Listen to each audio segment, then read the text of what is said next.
"Dad, thanks for the lunch today." That's what he said, cheerful, casual, as he stepped into the kitchen. I was rinsing plates. I paused.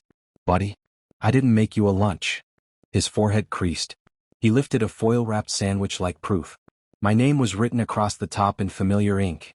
My handwriting. I dried my hands, took it from him, unwrapped the foil. Between the two slices of bread was a small folded note.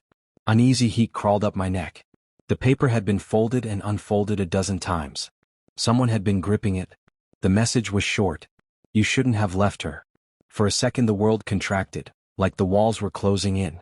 My son kept talking about how kids traded snacks at school, but I couldn't hear him anymore. Everything drowned under a hum of static.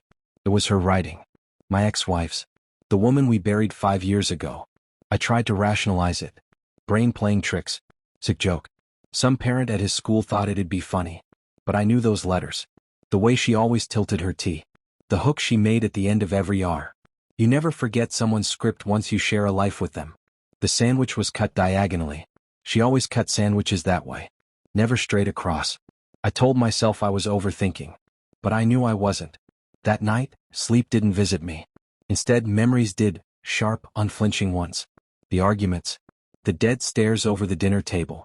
The morning she kissed our son goodbye without meeting my eyes. The morning before the accident. She was driving to meet someone. Another man. A man I never found. I kept functioning like normal the next week, showing up as the composed father, but inside something was unraveling. I checked the camera feed at dawn.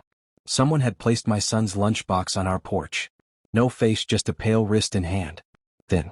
Like hers had been when insomnia started eating her alive near the end. I sent the note for handwriting comparison.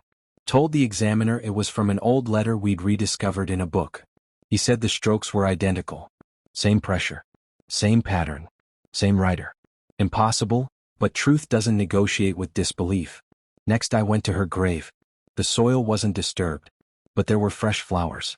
Not from me. That night I dug out the last voicemail she'd ever left. A message I'd refused to finish listening to back then. This time I listened to every second. If something happens, you'll know why. And when she's ready, she'll come for him. Don't stop her. Not I. The DNA report came the next morning. Residue from the foil. Female. Not my wife, but related to her. First-degree relation. She told me she had no family. Only child. No cousins. No aunts. What? I found a woman with the same last name in a different state. Same cheekbones. Same stare, just colder. Her sister. She had been institutionalized. Released 30 days ago. Lived 20 minutes away. I drove to her house, a small house with heavy curtains. Watched through the window. She stood at the counter packing lunches. Foil, identical handwriting, diagonal cuts. She turned. She saw me. And smiled like this moment was pre-written.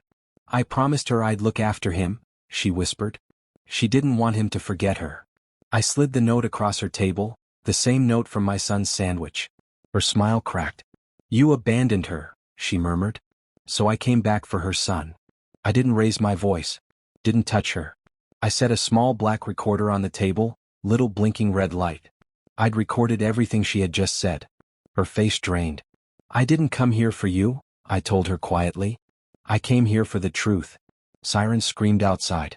She tried to form words, but nothing came out, just a noise that shattered into her own panic. I felt nothing. Later that night my son slept with his head on my arm, peaceful, unaware. The foil still sat on the kitchen counter, reflecting the overhead light in broken shards. I thought of my ex-wife, the way she once told me, "Handwriting is like love. Once your hands learn it, they never forget."